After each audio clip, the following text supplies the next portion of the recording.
Sebelumnya, suara saya terdengar jelas? Jelas. Assalamualaikum warahmatullahi wabarakatuh. Kami dari kelompok 2 yang beranggotakan Ismi Novitasari, NPM 208, saya Rahajeng Raisena Fimilatika, NPM 045, kemudian Siti Mutmainah Darmawan, NPM 097, dan Wahyu Wulandari, NPM 216, akan mempresentasikan hasil diskusi kami mengenai inovasi kurikulum berbasis keterpaduan dan KTSP. Next. Untuk pengertian kurikulum berbasis keterpaduan akan dijelaskan oleh Siti.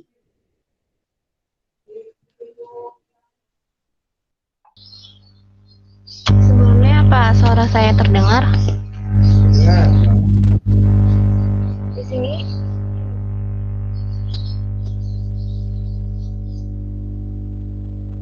ada pengertian kurikulum berbasis keterpaduan. Pendekatan keterpaduan merupakan suatu sistem totalitas yang terdiri dari komponen-komponen yang saling berhubungan dan berinteraksi baik antara komponen dengan komponen maupun antar komponen-komponen dengan keseluruhan dalam rangka mencapai tujuan yang ditentukan sebelumnya. Konsep keterpaduan pada hakikatnya menunjuk pada keseluruhan, kesatuan, kebulatan, kelengkapan, kompleks yang ditandai oleh interaksi dan interdependensi antara komponen-komponennya. Kurikulum terpadu merupakan bentuk kurikulum yang meniadakan batas-batas antara berbagai mata pelajaran dan menyajikan bahan pelajaran dalam bentuk unit atau keseluruhan. Dengan demikian, kurikulum terpadu mengintegrasikan komponen-komponen mata pelajaran sehingga batas-batas mata pelajaran tersebut sudah tidak nampak lagi, dikarenakan telah dirumuskan dalam bentuk masalah atau unit. Next.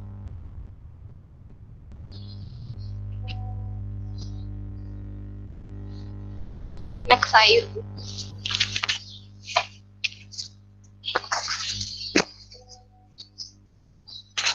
Selanjutnya ada komponen-komponen kurikulum berbasis keterpaduan. Di sini meliputi komponen lulusan, yaitu produk sistem kurikulum yang memenuhi harapan kuantitas, yakni jumlah lulusan sesuai dengan kebutuhan, dan harapan kualitas, yakni mutu lulusan ditinjau dari segi tujuan intrinsik dan tujuan ekstrinsik. Selanjutnya ada komponen metode dan materi. Komponen metode terdiri dari program pembelajaran, metode penyajian, dan bahan dan media pendidikan. Sedangkan komponen materi terdiri dari fasilitas, sarana dan prasarana, perlengkapan, dan biaya. Selanjutnya ada komponen evaluasi, yaitu untuk menilai keberhasilan proses kurikulum dan ketercapaian tujuan kurikulum. Selanjutnya komponen balikan, yaitu berguna untuk memberikan informasi dalam rangka umpan balik demi perbaikan sistem kurikulum. Selanjutnya komponen masyarakat, yaitu masukan eksternal dalam bidang sosial dan budaya yang berfungsi sebagai faktor penunjang dan turut mewarnai pelaksanaan kurikulum secara keseluruhan.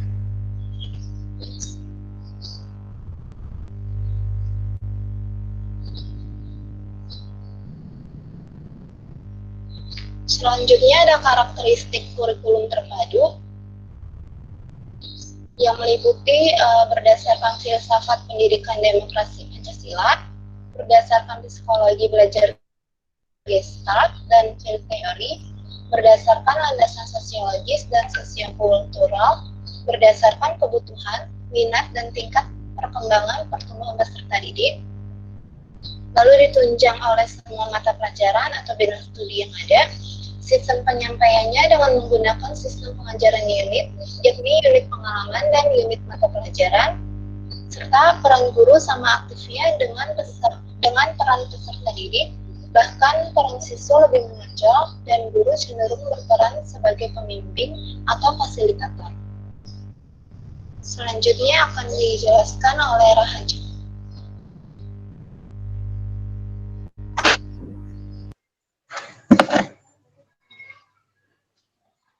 Prosedur pengembangan kurikulum berbasis keterpaduan yaitu kurikulum terpadu berawal dari bentuk rencana umum, kemudian dilaksanakan dalam bentuk pembelajaran unit atau unit teaching.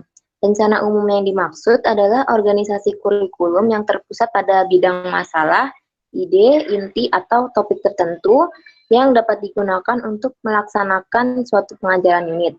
Dengan kata lain, unit sumber daya adalah unit yang disiapkan untuk diproduksi dan dibangun secara umum, komprehensif, dan ekstensif, serta merupakan satu kesatuan bagi pengembangan pembelajaran unit.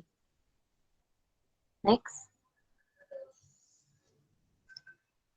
Hubungan matematika dengan kurikulum berbasis keterpaduan, yaitu dengan kurikulum berbasis keterpaduan, siswa belajar secara terpadu dalam mencari hubungan dan keterkaitan antara apa yang telah mereka ketahui dengan hal-hal baru atau informasi baru yang telah mereka temukan dalam proses pembelajaran.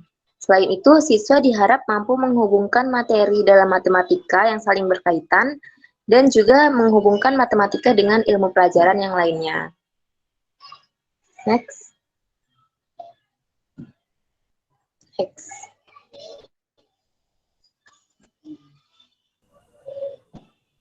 Oke, selanjutnya ada. Ya.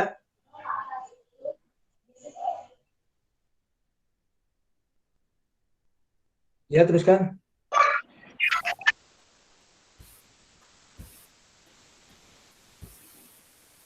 Selanjutnya ada pengertian inovasi KTSP. Pengertian inovasi KTSP adalah ide baru yang muncul tetapi merupakan penyesuaian dari perbaikan dari hal-hal yang sudah ada. Nah, ciri-ciri inovasi ini adalah inovasi, kebaruan, kepraktisan, perubahan nilai, ekonomi, dan terobosan. Ruang lingkup inovasi meliputi 3 bagian, yaitu inovasi kurikulum, inovasi struktural atau SD 5 tahun, inovasi materi atau materi teknologi, informasi, dan komunikasi yang disediakan untuk siswa SMA tahun 2004, dan inovasi proses atau e-learning melalui tahapan knowledge, persuasion, decision, implementation, dan confirmation. Pengertian inovasi KTSP. Kurikulum tingkat satuan pendidikan atau KTSP adalah sebuah kurikulum operasional pendidikan yang disusun dan dilaksanakan di masing-masing satuan pendidikan.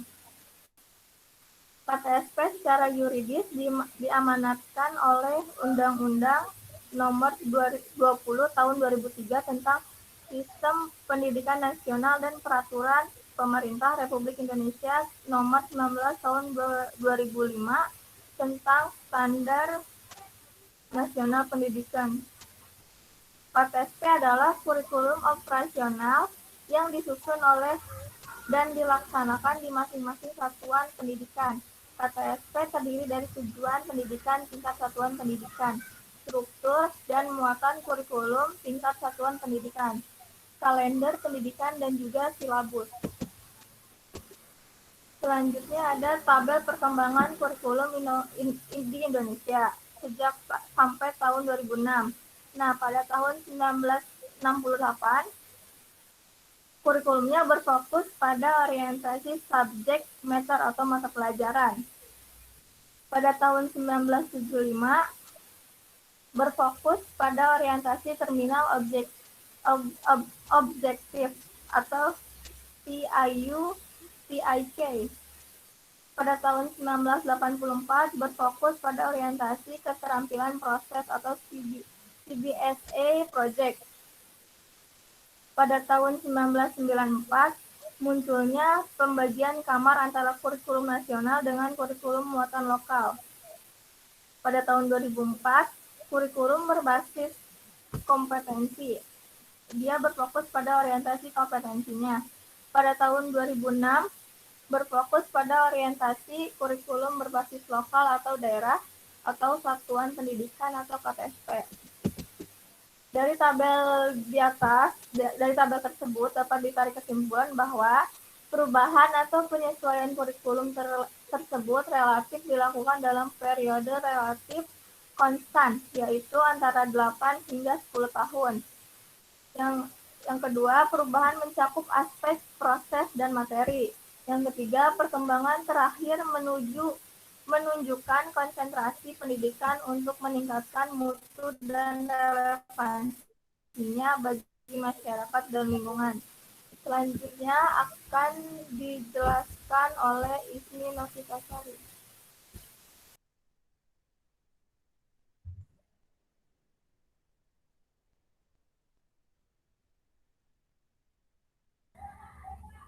Oke, selanjutnya ada komponen-komponen KTSP. Sebelumnya, apakah suara saya terdengar? Halo? Terdengar. Terdengar.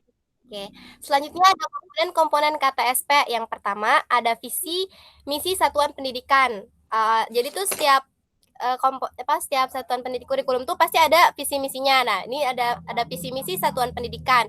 Yang kedua, ada tujuan kurikulum tingkat satuan pendidikan. Jadi tujuan dari kurikulum ini tuh apa gitu kan. Terus ada menyusun kalender pendidikan. Tentu saja pasti ada kalender pendidikannya agar semuanya tuh tertata gitu, terkoordinir gitu. Jadi tuh kapan waktunya masuk sekolah dan sebagainya.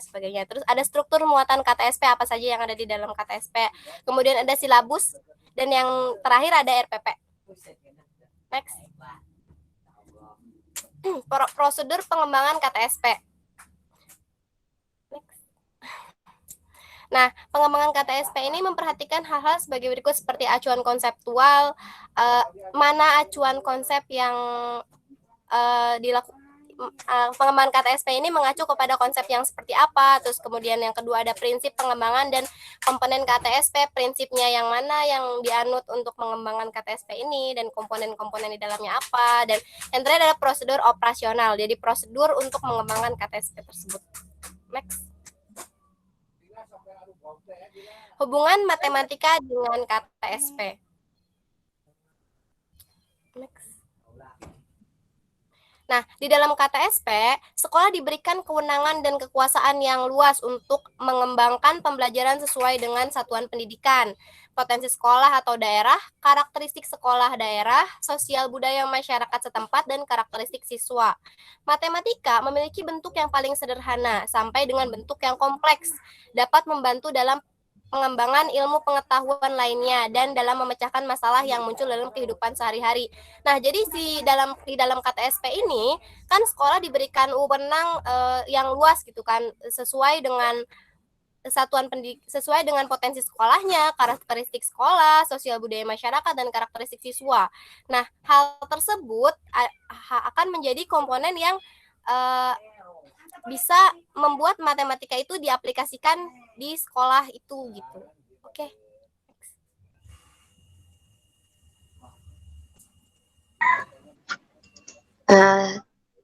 Dibuka untuk sesi tanya jawab.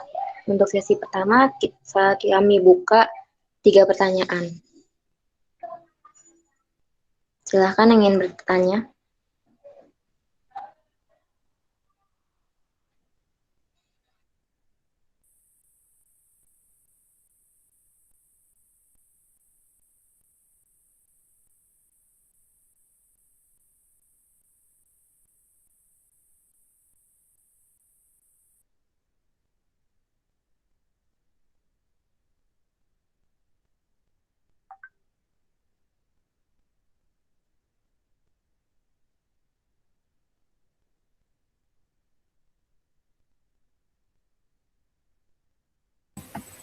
Izin bertanya.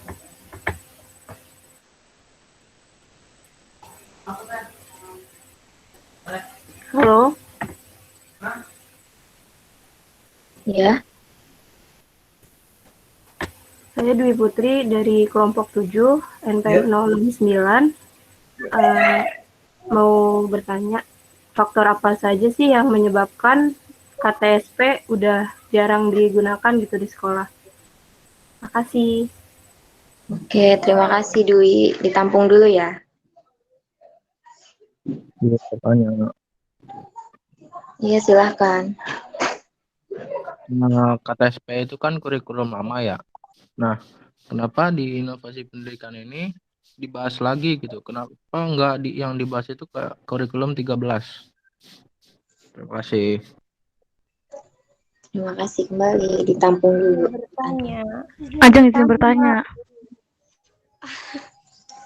Khairul Nisa dulu ya. Mau bertanya, tadi kan dijelasin kurikulum itu relatif berubah dari waktu ke waktu dan tentunya sudah disesuaikan dengan perkembangan yang ada saat itu. Pertanyaannya, bagaimana cara guru untuk beradaptasi terhadap setiap perubahan kurikulum supaya siswa yang diajarkan juga ngerasa nyaman dengan perubahan kurikulum yang ada. Kayak gitu. Oke. Nih. Untuk yang terakhir, Risna boleh bertanya. Tadi kan menjelaskan tentang kurikulum terpadu. Nah, dari situ apa saja sih kesulitan yang dihadapi guru ketika menerapkan kurikulum terpadu dan bagaimana cara mengatasi kesulitan tersebut? Terima kasih.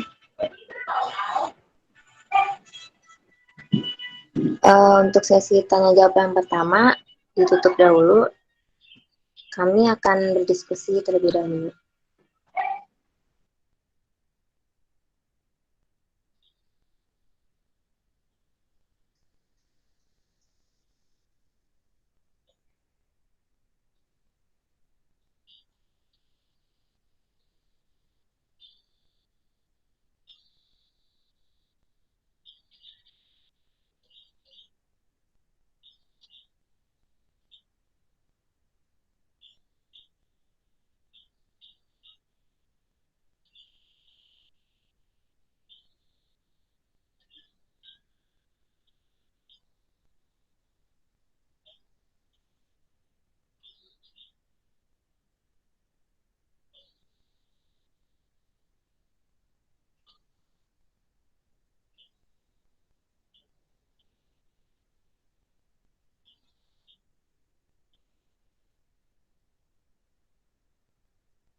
Untuk pertanyaannya yang dijawab dari pertanyaan Dwi, kelompok 7 akan dijawab oleh Ismi. Silakan Ismi.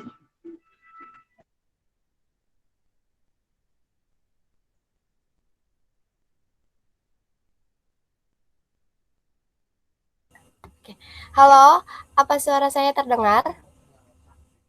Sebelumnya? Terdengar. Oke, tadi pertanyaan dari Dwi Putri kan faktor apa saja yang menyebabkan KTSP sudah jarang digunakan di sekolah.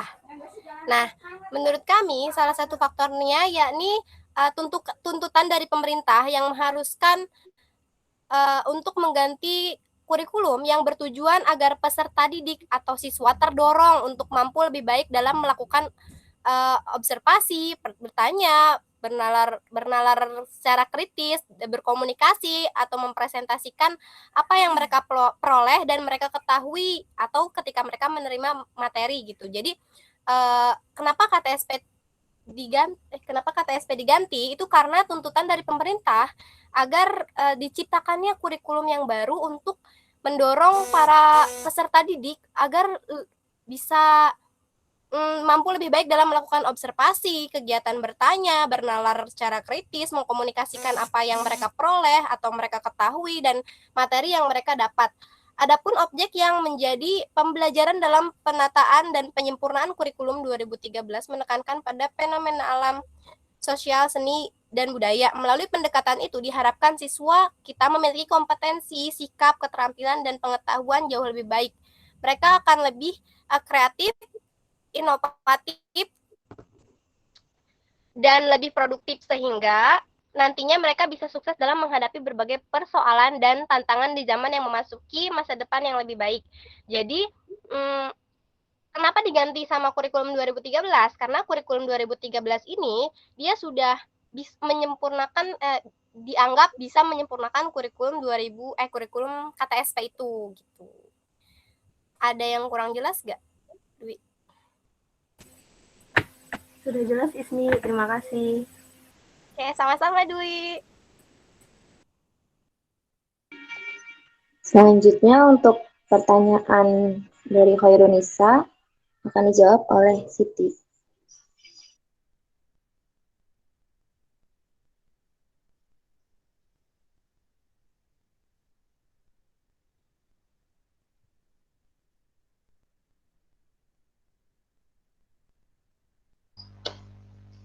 Ya, saya akan menjawab pertanyaan dari Khairunisa.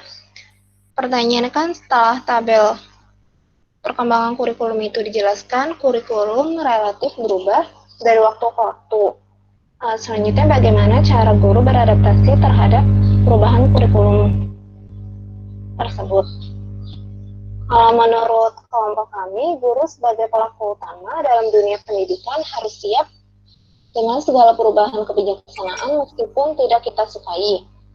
Selanjutnya, guru harus terbuka dengan perubahan dan selalu siap menerima perubahan seperti perubahan kurikulum agar tidak menjadi beban bagi dirinya. Selanjutnya, guru harus mampu mengoptimalkan proses pembelajaran di kelas. Guru harus memiliki orientasi yang tidak terbatas pada kemampuan kognitif siswa, tetapi juga efektif dan psikomotor pada diri siswa. Yang intinya, guru harus lebih kreatif dalam mengajar. Terima kasih. Ya, makasih Siti jawabannya. Ya, lanjut terus. Untuk pertanyaan Vale dan Risna akan kami jawab di laporan makalah nanti. Selanjutnya dibuka lagi sesi tanya yang jawab yang kedua. Silakan yang ingin bertanya lagi. Kepada yang ingin bertanya lagi. Izin bertanya, Jeng. Yang izin. Silakan Nabila terlebih dahulu. Saya Nabila Widyasari dari kelompok 10, izin bertanya. Apa yang membedakan antara kurikulum berbasis kompetensi, kurikulum berbasis masyarakat, dengan kurikulum berbasis keterpaduan ini? Terima kasih. Sama-sama. Selanjutnya, Dini. Saya Dini Dwi Safitri dari kelompok 1 MPM 059, izin bertanya. Apa aja sih kira-kiranya kelebihan dari masing-masing kurikulum berbasis keterpaduan dan KTSP? Terima kasih. Baik, terima kasih Dini. Tampung dulu. Ada yang ingin bertanya lagi? Izin bertanya. Ya, silahkan. Apa yang membedakan KTSP dengan kurikulum yang lain? Kemudian, apakah KTSP dianggap sukses pada masanya? Mengapa demikian? Terima kasih. Baik, terima kasih Teddy. Ada lagi?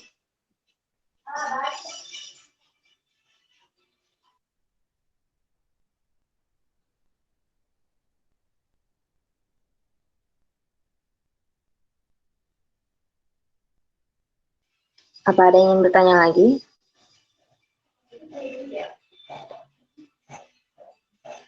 Jika tidak ada, maka saya akan langsung menjawab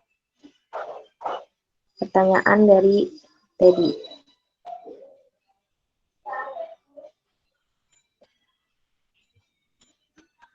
Ya, teruskan ke kelompok 4 kalau gitu. Jadi bertanya lagi.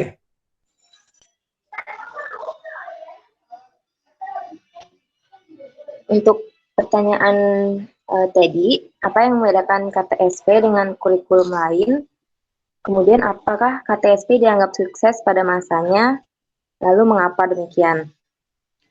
Nah, untuk KTSP, di dalam KTSP itu terdapat standar kompetensi dan kompetensi dasar. Sedangkan kita ambil contoh misalnya kurikulum 2013. Dalam kurikulum 2013 itu ada kompetensi inti dan kompetensi dasar. Kemudian mata pelajaran, jenis pendekatan pembelajaran, penilaian itu juga berbeda dari KTSP 2006. Nah, pada KTSP itu standar isi dirumuskan berdasarkan tujuan mata pelajaran atau standar kompetensi lulusan mata pelajaran yang dirinci menjadi standar kompetensi dan kompetensi dasar. Kenapa KTSP dianggap sukses? Karena KTSP terbukti sangat ideal dalam konsep tertulis, namun tidak demikian pada prakteknya. KTSP dianggap sebagai kurikulum yang otonomi atau desentralisasi karena disusun oleh setiap satuan pendidikan, namun pada kenyataannya tetap bersifat sentralisme atau berpusat pada guru. Kemudian standarisasi kelulusan setiap peserta didik diukur menggunakan UAN yang notabene-nya bersifat nasional. Ini jelas kontradiktif dengan semangat KTSP yang mengakomodir kearifan lokal sebagai komponen penting pendidikan yang merupakan tindakan tidak tepat apabila kualitas pendidikan di desa disamakan dengan kualitas pendidikan di kota. Hal tersebut sudah dapat dipastikan bahwa KTSP bersifat otonom. Seperti itu. Apa sudah jelas? Sudah, terima kasih. Selanjutnya, pertanyaan dari Nabila.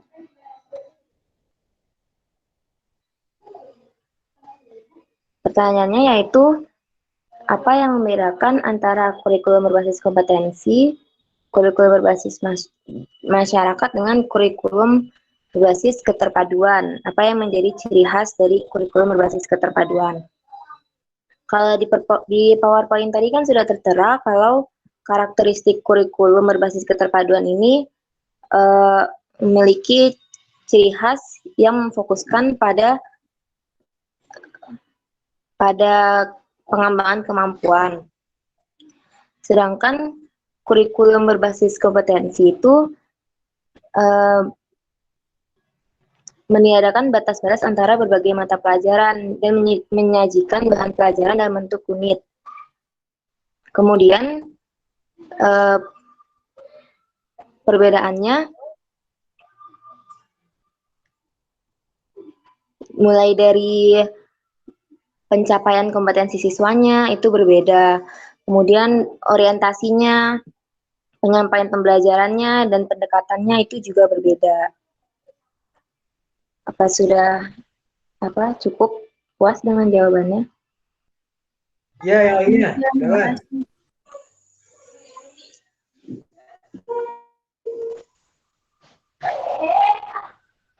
Nah, untuk selanjutnya, apa ada yang ingin bertanya lagi?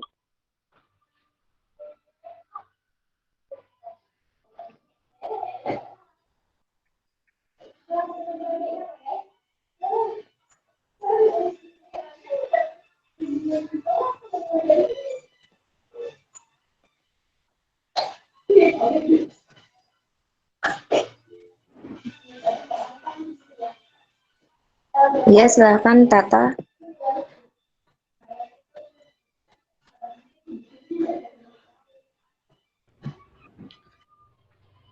Terima kasih. Izin bertanya ya.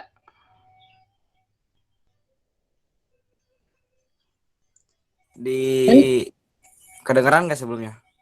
Terdengar. Oke.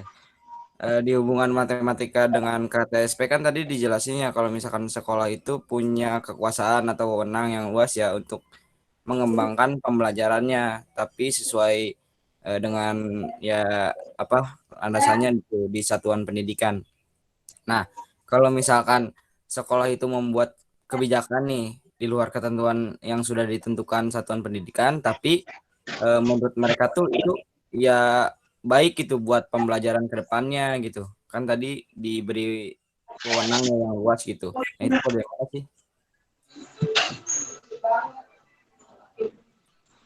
Terima kasih. Oke, untuk pertanyaan Tata, langsung saya jawab. Menurut kami bisa seperti itu selagi kebijakan tersebut berdampak baik untuk pihak sekolah atau institusi. Akan tetapi kebijakan di luar ketentuan satuan pendidikan tersebut tidak boleh melenceng atau menyimpang atau juga tidak melanggar dari ketentuan pendidikan tersebut. Bagaimana, Tata? Ya berarti boleh-boleh aja ya asalkan ya ada keterkaitannya gitu walaupun emang agak apa bikin sendiri juga gitu. Iya. Oke, terima kasih. Sama-sama. Untuk kesimpulannya, dalam kurikulum terpadu tersedia peluang dan kemungkinan belajar untuk siswa yang dirancang dan dilaksanakan secara menyeluruh serta dengan mempertimbangkan dampaknya. Karena itu adanya penataan penguasaan dan pembinaan pada proses pembelajaran yang perlu dilakukan guna mencapai tujuan sesuai harapan. Sedangkan dalam kurikulum KTSP, kekuasaan untuk mengembangkan pembelajaran sesuai satuan pendidikan, potensi sekolah atau daerah, karakteristik sekolah, sosial budaya, tempat dan siswa luas-luasnya diberikan pada sekolah. Jadi KTSP memberikan kewenangan yang sangat luas pada para pendidik untuk mengembangkan silabus sesuai dengan karakteristik dan kondisi sekolah, sesuai dengan kemampuan guru, siswa, dan lingkungan dalam menjabarkan menjadi RPP yang dijadikan pedoman dalam pencapaian kompetensi peserta didik. Dengan demikian, presentasi dari kelompok 2 kami cukupkan. Apabila ada yang salah-salah dalam pemaparan, kami mohon maaf. Terima kasih. Wassalamualaikum warahmatullahi wabarakatuh.